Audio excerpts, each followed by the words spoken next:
5 conseils pour bien gérer son argent. Le premier conseil que je vous ai donné dans la vidéo précédente concernait vraiment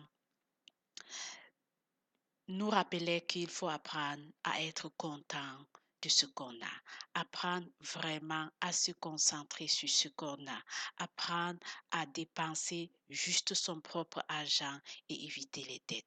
Le deuxième point, j'aimerais vraiment vous dire que c'est nécessaire d'établir quotidiennement un bilan mensuel de dépenses selon son revenu mensuel.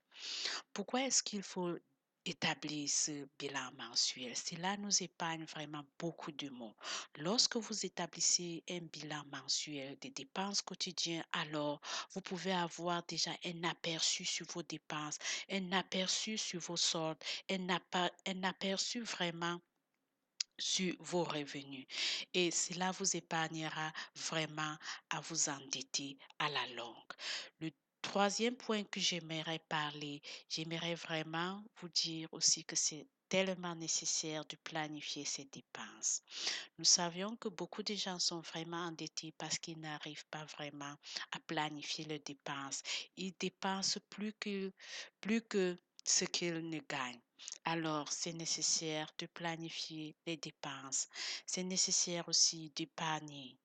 Lorsque vous épargnez votre argent quotidiennement, par exemple 5% ou bien 10% de vos revenus, à la longue, en un an, comment est-ce que lorsque vous additionnez 5% ou 10% de vos revenus que vous aviez épargnés durant un an, alors cela devient vraiment une forte somme. Cela devient vraiment costaud et ça fait vraiment du bonheur, ça fait du bien dans le cœur parce qu'on a réussi à épargner une telle somme.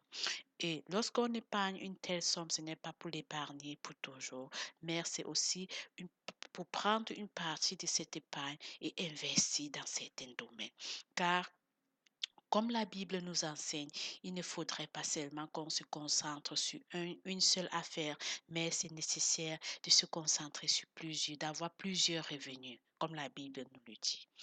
Alors, c'est nécessaire d'investir aussi quelque part et ne pas seulement avoir un seul revenu qui est notre revenu mensuel.